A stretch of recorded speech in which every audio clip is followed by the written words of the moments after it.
میگن راحت ترین کار برای آدم عادت کردن به شرایطیه که در اون قرار داره. ترک عادت هم موجب مرضه و دردسرها و سختیهای خودش رو داره. اما گاهی اوقات اتفاقاتی میفته که مجبور میشیم عادتهامون رو به خاطر زنده موندن تغییر بدیم.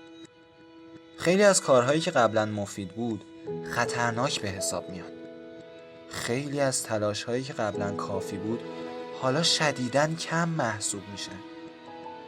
ملموس‌ترین این اتفاقات هم کرونا است.